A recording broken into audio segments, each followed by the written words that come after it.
और भाई पे ये लाजिम है कि जिसके घर में बेटी है वो हुजूर के मिलादत का जश्न मनाए। हर बाप पे ये लाजिम है कि जिसके घर में मुस्तफ़ा ने बेटियां दी है वो मुस्तफ़ा के नाम का झंडा लगाए। और ऐसे शख्सों से कोई मतलब नहीं है जो विलादत का जिक्र करते ही चिड़मिड़ा जाते हो या जिन्हें झंडे देख करके घबराहट हो जाती हो। बड़े बड़े अक्लमंद आते हैं, कोई कहता झंडे लगाने की जरूरत क्या थी, गरीबों को दुपट्टे बांट दिए जाते, कोई कहता गरीबों को कपड़े बना देते। हम कहते हैं शुक्र है हम सुन्नी बरेलवी हैं, हम दुपट्टे चुरा के झंडे नहीं बनाते और न झंडे उतार के दुपट्टे बनाते हैं। मैंने कहा था चैलेंज है मेरा, जिस गांव में दुपट्टे ना हो, गुर्बत हो, मैंने कहा जा बेटियों के दुपट्टों की लिस्ट बना के ला।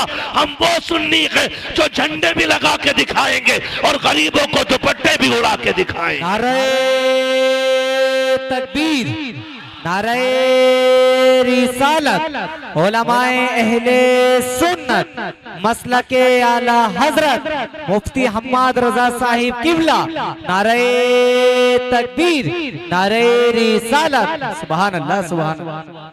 हर मुसलमान के दरवाजे पे झंडा होना चाहिए हुजूर के नाम का। झंडे का मतलब क्या है आप अंदाजा लगाइए। मुझे एक बात बताओ, सिंपल सी बात, सिंपल सी बात। साइकिल का झंडा किसी की चौखट पे लगाओ, लोग कहते हैं बंदा समाजवादी का है। पंजे का लगाओ, लोग क्या कहते हैं, कांग्रेस का बंदा है।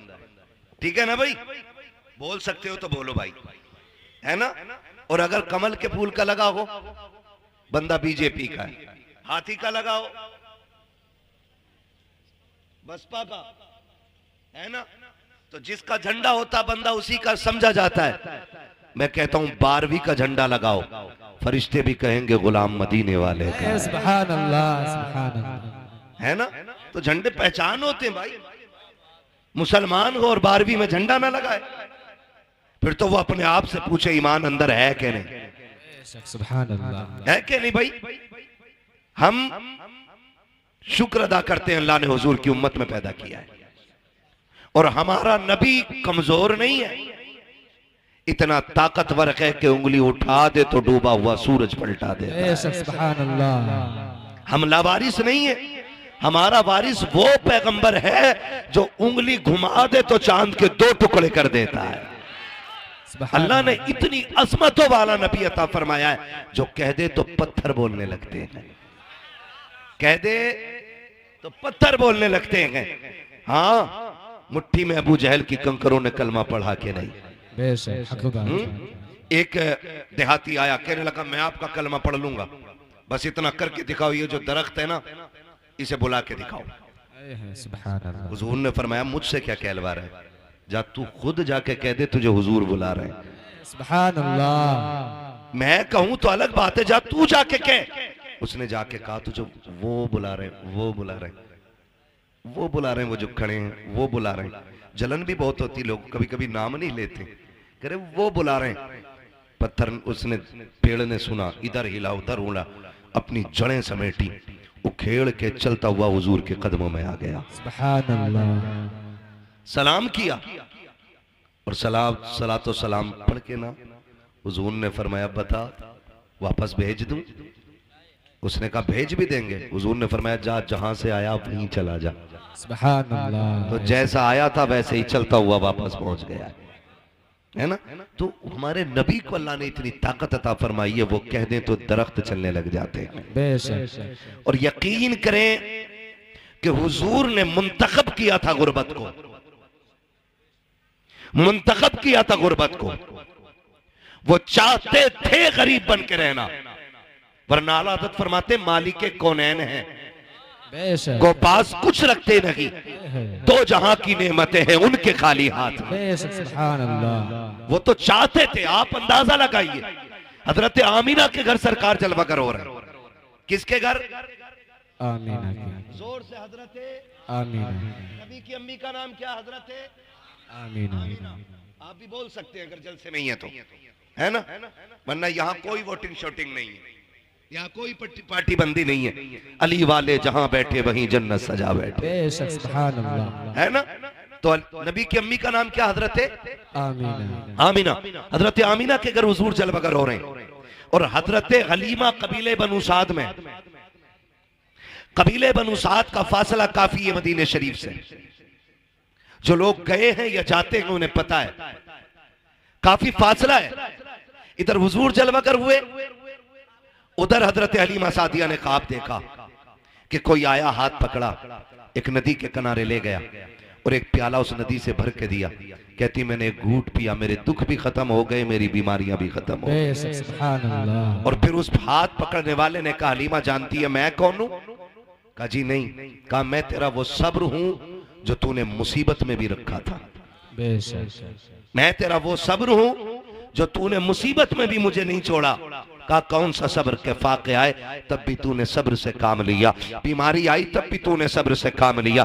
हलीमा मैं तुझे उस सब्र का नतीजा देने के लिए आया हूं। कहा क्या बात है? कहा हलीमा खुशखबरी तेरे लिए ये है कि तेरे दुख भी खत्म होने वाले हैं, तेरी मुश्किलें खत्म होने वाली है। कहा कहना क्या चाहते हो? कहा वो साथ करीब आ रखी है कि अब तेरी मुश्किलों के दिन जा रहे हैं, अब खुशियों के दिन आने वाले हैं, बरकतों के दिन आने वाले हैं। कहा इतना मैंने सुना है, सुबह उठ के अपने शोहर से कहा था मेरे सरताज औरतें मक्के को जा रही हैं बच्चा लेने के लिए, हम भी चले। कहा किस लिए? ताकि हमें भी कोई अमीर का बच्चा मिल जाएगा, हम उस बच्चे की परवरिश करेंगे, शायद सोना मिल जाए, चांदी मिल जाए, फिर हमारे बच्चों के फाके टूट जाएंगे, हमारे घर का गुजारा होने लग जाएगा। हजरत हलीमा सादिया ने इतनी बात कही। शोहर ने टूटे हुए लहजे में कहा था बताओ तो मेरी शरीक हयात किस चीज से हम जाएंगे मक्का शरीफ? हमारी बीमार भी है, उसका पैर भी टूट गया है, फाकों का आलम ये है कि हमारे बच्चों के फाके हो रखे हैं, बेटियां फाके से है, हमारा बेटा जो है वो जो तुम्हारा दूध पीता है उसका पेट नहीं भर रखा है,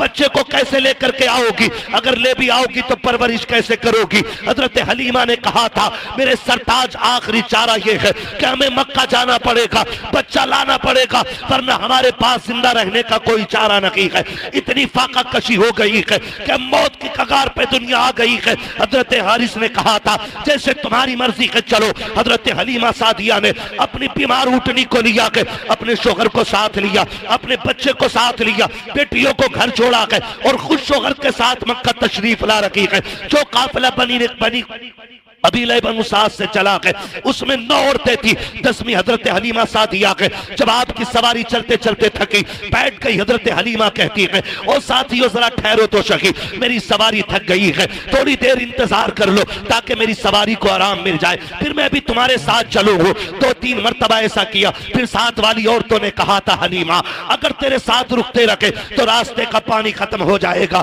खाना खत्म हो जाएगा। हलीमा बात ऐसी है या तो साथ चल वरना हमें जाने की इजाजत दे दे। जब काफिले ने पीछे छोड़ने की इजाजत दी है, हजरत हलीमा ने कहा जाओ जा सकती हो।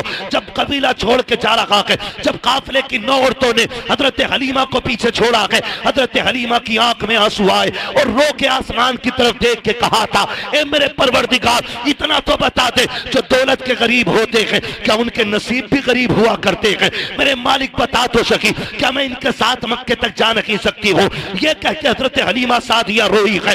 तारीख गवाह है हजरत हलीमा सादिया पीछे रह जाती है। जब हलीमा सादिया मक्के में जा रही है, जिस वक्त मक्के में दाखिल हो रखी थी, ये 9 की 9 औरतें बच्चे लेकर के वापस निकल रही है। आपके शोहर ने कहा था हलीमा अब जाके क्या करोगी? जितने बच्चे थे ये ले जा रखी है, अब कोई बच्चा की नहीं होगा, क्या किया जाएगा? हजरत हलीमा सादिया ने कहा था यहाँ पे रब का घर भी है, हरम पाक भी है, आए हैं तो खाली नहीं जाना है। हरम शरीफ में हजरत हलीमा सादिया आती है, आने के बाद खिलाफे काबा पकड़ती है और रो के कहती मेरे परवरदिगार मेहरबानी कर ले, मेरे बच्चे फाके से है, मेरा कबीला भूख की कगार पर है, ए मेरे परवरदिगार बड़ी दूर से चल के आई हूँ, मैं तुझसे दरिया नकी मांग रखी हूँ, एक कतरे का सवाल है, परवरदिगार अपनी चौखट से खाली ना लौटाना।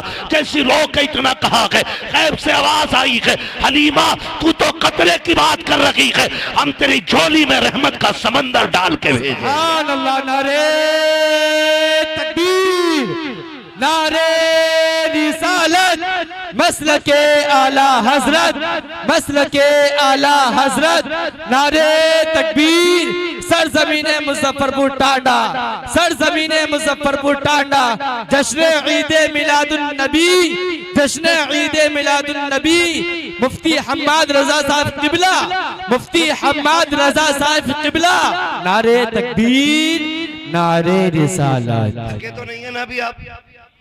चलूं आगे? चलूं? या सलाम पढ़ लिया जाए? सुनेंगे थोड़ी देर ना। इंशाअल्लाह। खुदा सलामत रखे, इन मोहब्बतों को अल्लाह कबूल फरमाए, है ना। जरा सारे पीछे वाले भी मेरे भाई बोलते हैं या रसूल अल्लाह। या रसूल अल्लाह। हाँ जी, अल्लाह आपको सलामत रखे। इतनी जोर से ना बोलो सुभान अल्लाह कि पुलिस पकड़ के ले जाए। आहिस्ता बोलो यार, कोई पुलिस ना उठा ले। इस मीठी सी सुभान अल्लाह पे कुर्बान जाऊं तुम्हारी। और तुम्हें एक बात बताऊं, सुभान अल्लाह कहने की वजह से आज तक कोई मरा नहीं है। कभी इस डर की वजह से आहिस्ता कह रहे हो कहीं मर ना जाए, हैं? जरा खुल के बोलो ना सुभान अल्लाह। क्या बात है, अल्लाह सलामत रखे। ऐसा लग रहा है जैसे महफिल शुरू हो रही है।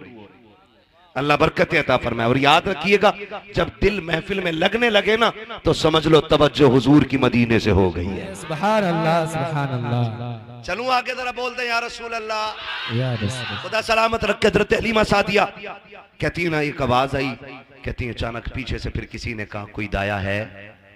कहती जब इतनी आवाज आई ना मैं दौड़ गई। मैं गमों की मारी, उम्मीद भी खो चुकी थी कि बच्चा कोई मिलेगा। कहती मैं दौड़ी कि जी मैं हूं। कहती मैंने जाके देखा ना तो इतनी सेहतमंद बुजुर्ग मैंने देखा, मैं समझ गई ये किसी खानदान का सरदार आया है। कहती उसके माथे की जो मेहराब थी ना, वो मेहराब बता रही थी ये रातों को सजदे करने वाला है। कह रही उसके वजूद का नूर बता रहा था कि ये कोई आम नहीं है, कोई बड़े इल्म फजल वाला बंदा आया हुआ है। कहती जब मैंने उस शख्स को देखा ना मेरा कलेजा ठंडा हो गया। मैंने कहा जी कौन है, किसके लिए चाहते हो? कहा बच्चा मेरा नहीं, मेरा पोता है। सामने वाले खाली मेरा साथ दे मेरे भाई, अल्लाह सलामत रखे। कहती मेरा पोता है, मेरा पोता है। हजरत हलीमा सादिया कहती मैं दिल में सोचने लगी इनका पोता है और ये सरदार लग रहे हैं, फिर तो सोना बहुत मिलेगा, चांदी मिलेगी, अमीर हो जाऊंगी, मालामाल हो जाऊंगी। कहती मैं जैसी उनके करीब गई ना, उन्होंने मुझसे पूछा कौन है तू? मैंने कहा दाया। उन्होंने कहा नाम क्या है? मैंने कहा हलीमा। कहा किस कबीले से ताल्लुक रखती हो? कहा बनु साद से। फरमाने लगी, कहती इतना सुना और मुस्कुराने लगे। कहती मैंने मुस्कुराहट की वजह पूछी कि आप मुस्कुरा क्यों रहे? कहने लगे हलीमा मुस्कुरा इस बात पे रहा हूं कि अभी कुछ दिन पहले मैं तवाफ कर रहा था काबे का, मेरे दिल में ख्याल आया मालिक इतनी अजमतों वाला पोता दिया है, इसके लिए गोद कहां से ढूंढूंगा, दूध पिलाने वाली औरत कहां से लाऊंगा इतनी अजमतों वाली। कहते हैं गैब से आवाज आई थी अब्दुल मुत्तलिब परेशान ना हो, महबूब हमारा है तो इंतजाम भी हम ही करके भेजेंगे। महबूब हमारा है तो इंतजाम भी हम ही करेंगे। मैंने कहा मालिक कौन आएगा? कहते हैं कि सुन अब्दुल मुत्तलिब, जब औरतें तेरे दरवाजे पे बच्चा लेने के लिए आए तो किसी औरत को बच्चा मत दे देना। बड़ी बड़ी औरतें आके सवाल करेंगी तेरे दरवाजे पे, कोई कहेगी मैं यूं पालती हूँ, मैं यूं पालती हूँ, मेरे पास इतनी आराइश है, इतना आराम है, किसी की दौलत और चमक देख करके हमारा महबूब किसी की झोली में ना डालना। का मालिक फिर सुन, इसकी परवरिश के लिए हम एक खातून को भेजेंगे, उसका नाम हलीमा होगा, कबीले बनु साद की होगी। का सुन होगी बड़ी गरीब, हवेली कच्ची होगी, ईमान बड़ा पक्का लेके आए। सुभान अल्लाह। नारे तकबीर, नारे रिसालत, मसलके आला हजरत, जश्न ईदे मिलादुन नबी, जश्न ईदे मिलादुन नबी, मुफ्ती हम्माद रजा साहिब किबला, मुफ्ती हम्माद रजा साहिब किबला। नारे तकबीर, नारे रिसालत। कहा कोई कह रहा था हवेली कच्ची होगी, ईमान पक्का होगा। कहते हैं चल आजा। हजरत हलीमा सादिया कहती मैं चली, और जब चली ना तो खुद कहते हैं हलीमा ये सोच रही हो कि सोना मिलेगा, चांदी मिलेगा?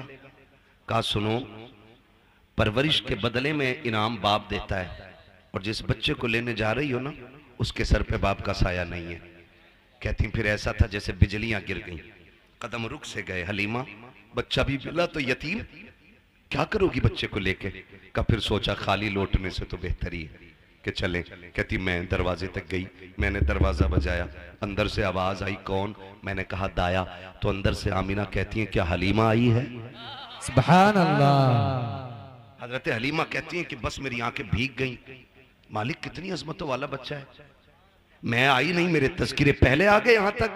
और अंदर आके कहती हैं मैंने आके देखा, हजरत हलीमा कहती मैंने देखा ना, पहली नजर जो मेरी हुजूर के घर में उठी ना, तो मैं देख के हैरत में पड़ गई कि दीवारों से मुस्तफा के घर की नूर टपक रहा था।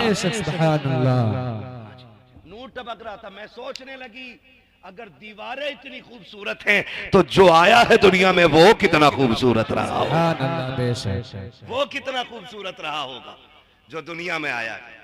शुक्रिया। जो दुनिया में आया है वो कितना खूबसूरत होगा। कहती मैंने पूछा हलीमा, हलीमा बच्चा किधर है?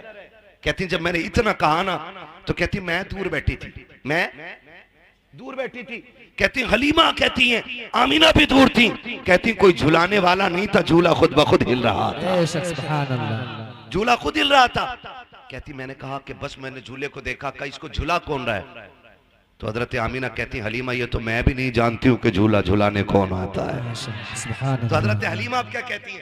कहती जब इतनी बात सुनी ना तो कहती मेरे दिल में एक कैफियत तारी हुई कि जल्दी इजाजत दे और मैं बच्चा देखूं। कहती मैं देख सकती हूँ बच्चे को? तो हजरत हलीमा कहती जब मैंने इतना कहा तो कहती हाँ देख लो। कहा मैं दौड़ी और मैं जब झूले के पास गई ना, पालना होता है ना, मैंने घुटने लगा करके वो झूला रोका और रोक के जब मैंने झांक के देखा हुजूर के चेहरे पे कपड़ा पड़ा हुआ था। और मुअर्रिखीन ने लिखा दो रिवायतें, एक रिवायत में ग्रीन रखकर यानी हरा कपड़ा पड़ा था चेहरे पे, दूसरे में लिखा है कि सफेद रंग का कपड़ा था। कहती हुजूर के चेहरे पे कपड़ा था और पूरा घर हुजूर के चेहरे से रोशन हो रहा था। कहती कि बस क्या था, मेरे दिल में कैफियत तारी हुई, हलीमा जल्दी कर देख तो कितनी अजमतों वाला बच्चा है। कहती जैसी मैंने कपड़ा हटाया ना, जैसी चेहरे से कपड़ा सरक के नीचे आया है, कहती पहली नजर पड़ी हाय दिल दे बैठी हुजूर को। का पहली नजर में दिल हार बैठी मुस्तफा को। आका करीम की आंखें बंद है, मैं देख रखी हूँ मुस्तफा सो रखे हैं। मैंने सोचा आका करीम को जगाऊं। कहती जगाने के लिए मैंने जैसी सीने पे हाथ रखा है, अभी आका ने आंख नहीं खोली है, मुस्कुराना शुरू कर दिया है। कोई आका कह रहे थे हलीमा आ गई है, तेरा की इंतजार हो रहा था। कहती जब आका मुस्कुराए है, मैंने तेजी से बढ़कर सरकार को उठाया और सीने से लगाया है। अब सरकार ने आंखें खोली है, मेरी चीख निकल जाती है। मैंने आका को सीने से लगाया। हजरत आमीना कहती हलीमा अरे सुन तो सकी, मेरा बेटा यतीम है, बता उजरत क्या लेगी? हलीमा कहती आमीना अब उजरत की बात ना कर, ये बता बेटा देना है कि नहीं? कहा अगर ना दूं तो क्या, कहा ना दे तो ये फैसला कर, जब तक मैं जिंदा रहूंगी इसी के कदमों की नौकरानी करती रहूंगी। सुभान अल्लाह, नारे तकबीर, नारे रिसालत, मसलके आला हजरत, मसलके आला हजरत, सरजमीने मुजफ्फरपुर टांडा,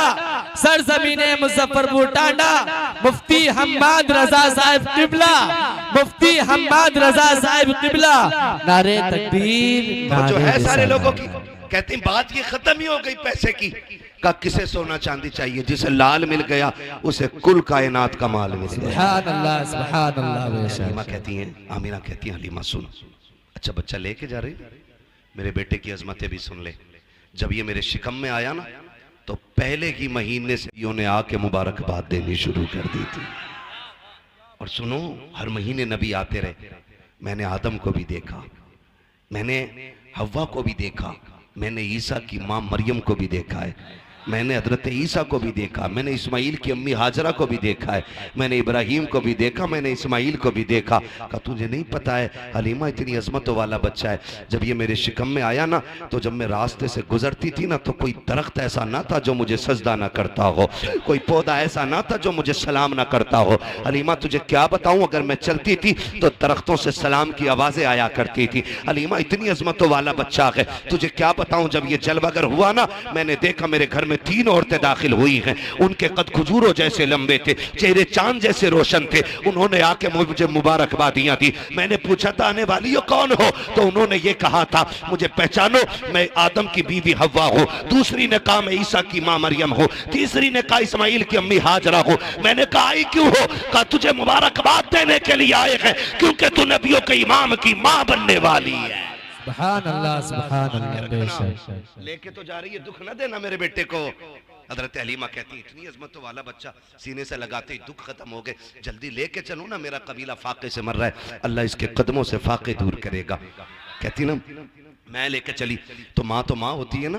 हजरत हलीमा सादिया, एक ही बेटा हुजूर, एक ही लाल। खुदा की कसम कुल कायनात सैयद आमिना की गोद में है आज। कुल कायनात, जन्नत भी जिस गोद पे रश्क करती है उस गोद को आमिना की गोद कहा जाता है। हुजूर को लेके बैठी हजरत हलीमा, लेके जब चली ना फिर कहा ठहर, पता नहीं मुलाकात हो ना हो, एक बार और मेरा लाल दिखा दे। माँ तो माँ होती है ना। नौजवानों हाथ जोड़ के कह रहा हूँ, तुम्हें खुदा का वास्ता है, 12वीं वाले मुस्तफ़ा का वास्ता है, कभी माँ गुस्से में बात कर लेना तो उसकी बात को झिड़कना नहीं, कभी डांटना मत, कभी माँ के सामने ऊंची आवाज में बोलना नहीं। इसलिए कि माँ के जो लहजे होते हैं ना सख्त, ये अजाब नहीं, खुदा की रहमत हुआ करती है। खुदा की रहमत होती। मैं इन जवानों की बात ना करूं, इनकी बात ना करूं, भाई की बात ना करूं, आपकी बात ना करूं। मैं तो कहता हूं उस बंदे को उठाओ जिसकी दाढ़ी सफेद हो गई हो और उससे उठा के पूछो क्या तुझे अब भी माँ की याद आती है? उसकी सफेद दाढ़ी देखना, फिर उसकी भीगी हुई आंखें देखना, वो कहेगा आज भी ऐसा लगता है जैसे दरवाजे पे खड़े होकर माँ आवाज दे रही है। ये माँ होती है। नौजवानों आपसे गुजारिश है, आपके लिए माँ दस्तरखान पे खाना लगाती है, एक फोन आपके यार का आ जाता, आप कहाँ है, तुम रोटी छोड़ के भागते हो, माँ कहती है अरे पगले रोटी खाता जा, तुम कहते नहीं मैं फिर आके खाऊंगा, तुम चले जाते हो, फिर 12 बजे आए, 1 बजे आए, माँ कहती कहाँ था अब तक? तो कहता भौंका ना कर, कुत्तों की तरह ना बोला कर, मैं कोई बच्चा नहीं हूँ, मैं बड़ा हो गया हूँ, मैं अपनी मर्जी से फैसले कर सकता हूँ, मैं कोई नादान नहीं हूँ जो मुझे कोई नुकसान पहुंचा देगा। ना कभी मत कहना प्यारे, तू नहीं पता, तू तो निकला ना घर से, तूने यारों के साथ बैठ के कोल्ड ड्रिंक, कॉफी, नाश्ते, तूने दुनिया भर की दौलतें खाई, लेकिन माँ ने कुछ नहीं खाया था। पता क्यों? क्योंकि बेटा दस्तरखान से उठ के चला गया है। माँ तभी खाती है जब औलाद खाना खा लेती है।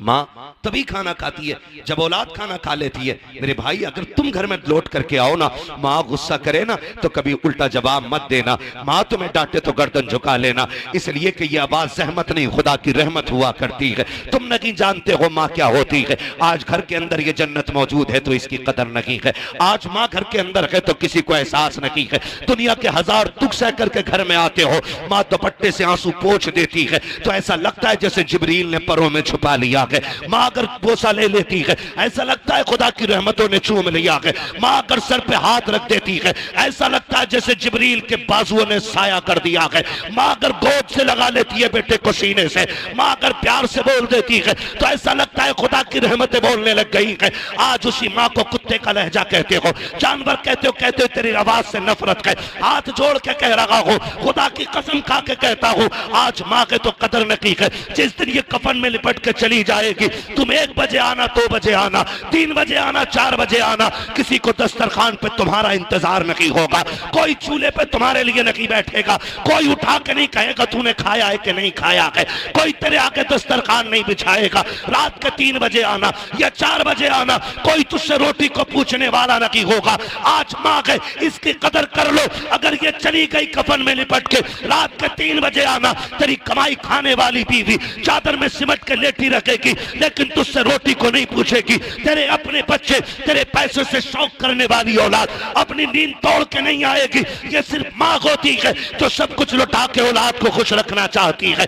आज माँ के तो कदर कर लो, वरना जिस दिन माँ चली जाएगी तुम 3 बजे आओगे, फिर तुम्हें कोई डांटने वाला नहीं मिलेगा। तुम्हारे कान तरस जाएंगे उस आवाज के लिए जो कभी 3 बजे आती थी, कभी 2 बजे आती थी। तुम ढूंढोगे कहाँ है वो चेहरा। खुदा की कसम तुम्हें 4 पाई तो दिखाई देगी लेकिन लेटने वाली माँ नहीं होगी। तुम्हें